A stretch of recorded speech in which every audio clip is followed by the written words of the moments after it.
Hello tout le monde, c'est Christelle, j'espère que vous allez bien. Bienvenue sur ma chaîne Homeveda Ayurveda. Aujourd'hui on va continuer un petit peu sur la vulgarisation de grandes thématiques de la médecine ayurvédique et aujourd'hui je vais vous parler des 6 goûts en Ayurveda. Les 6 goûts sont assez importants quand on aborde la cuisine ayurvédique car ils sont très utilisés et si on veut essayer de rectifier un petit peu son alimentation, les 6 goûts ont une importance majeure. Les 6 goûts sont le doux, l'acide, le salé, le piquant, l'amer et l'astringent. Les 6 goûts sont issus des 5 éléments à chaque fois de nouveau par paire, comme pour les doshas. Le sucré, c'est un mélange de la terre et de l'eau. L'acide, c'est un mélange de la terre et du feu. Le salé, c'est l'eau et le feu. Le piquant, c'est un mélange de feu et d'air. L'amer, c'est un mélange d'air et éther. Et l'astringent, c'est un mélange d'air et de terre. On retrouve ces 6 goûts dans tous les aliments que nous consommons, donc je vais vous donner des exemples à chaque fois pour chacun de ces goûts. Donc le doux, bien sûr, ça fait référence au sucre, mais pas que. Le goût doux, par exemple, on le trouve aussi dans le riz, les légumes et les fruits. L'acide, par exemple, on le retrouvera dans le yaourt ou dans le vinaigre, le jus de citron aussi. Le salé, bien sûr, ça va être le sel. Le piquant, on le retrouve principalement dans les épices et dans les huiles essentielles. Pour l'amertume, par exemple, on peut parler du curcuma ou du café. Et l'astringent, ça va être par exemple les thés, peu importe, thé vert, thé noir, et également un certain nombre de légumineuses. Tout le monde bénéficie en fait d'avoir un équilibre de ces 6 goûts dans l'alimentation.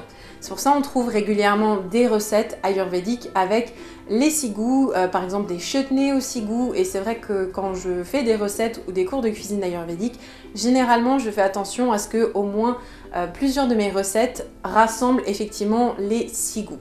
On dit traditionnellement que ces 6 goûts, quand ils sont présents dans un même repas, apportent un équilibre et une satiété à la fois au niveau physique et au niveau mental. Par exemple, si vous avez des problématiques de satiété, que vous n'avez jamais l'impression d'avoir mangé suffisamment, ça peut être une bonne option, par exemple, de faire attention à avoir les 6 goûts dans l'alimentation tous les jours. Et effectivement, au niveau de l'humeur, au niveau du mental, on va se sentir beaucoup plus équilibré, avoir moins aussi des envies particulières de nourriture dans la journée si pendant les repas on a bien eu les 6 goûts dans l'assiette. Néanmoins, ça peut être intéressant aussi de privilégier plus un goût qu'un autre en fonction de son dosha et surtout si il y a un dosha qui est déséquilibré. Donc en plus de choisir les bons aliments, comment on compose l'assiette en fonction du dosha, on peut aussi du coup privilégier certains goûts ou en éviter certains autres pour se rééquilibrer. Je vais donc vous parler des 6 goûts et de leur rôle sur le corps, mais également vous dire quel dosha ça aggrave ou quel dosha ça va venir calmer et réduire. Le goût doux tout d'abord est constructeur de tissu, c'est même je pense plus constructeur de tissu de tous les 6. Il augmente énormément kapha, il est très calmant, très apaisant et généralement réduit plutôt vata et pitta qui sont généralement assez calmés par le goût doux. Un bon exemple, c'est justement les fruits pour pitta. Les fruits qui sont doux, pas forcément les fruits acides, les fruits rouges. Tous ces fruits qui vont avoir un goût très doux, ça va beaucoup apaiser les natures pitta. Le goût acide, par contre, stimule beaucoup le feu digestif, augmente le pouvoir digestif et donne aussi au niveau psychologique une plus grande clarté d'esprit, un esprit plus vif. Le goût acide va principalement augmenter pitta et kapha dans une moindre mesure et va beaucoup calmer vata. Le goût salé va favoriser l'accumulation d'eau, donc par exemple la rétention d'eau, et va aussi avoir un effet par exemple laxatif. Il augmente principalement pitta, kapha également, et va réduire vata. Le goût piquant réduit les tissus, il est plutôt décongestionnant, mais il a aussi la capacité de déshydrater. Le goût piquant va surtout réduire kapha et augmenter vata et également pitta. Le goût amer est plutôt réducteur de tissu, il est très calmant pour l'esprit, très purifiant pour le corps. Il permet également aussi de réduire la fièvre.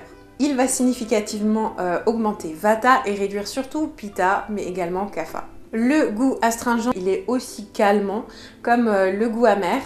Il a aussi la capacité par exemple de coaguler le sang et de retenir l'eau dans le corps. Comme le goût amer, il va augmenter vata, néanmoins il va réduire pitta et kapha. Ça c'était vraiment le petit bout assez théorique donc sur les 6 goûts. Donc ça vous donne une idée en fait de quels goûts sont à privilégier en fonction de votre dosha dominant. Donc comme je vous disais, c'est intéressant d'avoir les 6 goûts de préférence bien sûr à tous les repas, mais au moins une fois sinon dans la journée. Ce qui va être le plus simple par exemple, ça va être de faire des chutneys. Moi je fais souvent des chutneys avec des légumes de saison que je râpe et que je vais faire un petit peu poêler ou revenir en fait avec plein d'épices, du jus de citron, des choses comme ça, du gingembre, pour avoir vraiment une palette de ces 6 goûts dans un petit pot de quelque chose que je vais pouvoir manger un petit peu tous les jours, comme ça permet de pas trop se prendre la tête. Si vous voulez des recettes d'ailleurs super équilibrantes avec en grande majorité les 6 goûts dans chacune des recettes, je vous renvoie en description sur mon dernier e-book Ma cuisine ayurvédique d'hiver, où vous allez trouver un certain nombre du coup de recettes et d'inspiration pour mettre en place donc les 6 goûts dans votre quotidien. Voilà, là je pense qu'on a fait du coup un bon tour d'horizon. J'espère que cette vidéo elle vous a plu. N'hésitez pas à me dire aussi en termes de vulgarisation, donc des gros concepts de l'Ayurveda, quelles pourraient être les choses que vous souhaiteriez que j'aborde dans des prochaines vidéos. Donc je vous laisse vous exprimer en commentaire juste en dessous.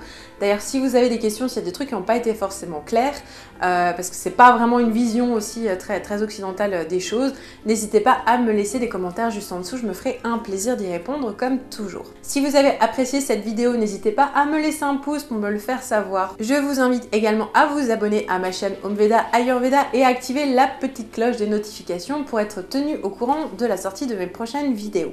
Vous retrouvez aussi tous mes réseaux sociaux, mon site internet, voilà comment s'inscrire pour les consultations, mes e-books, tout ça je vous ai mis donc dans la description juste en dessous de la vidéo.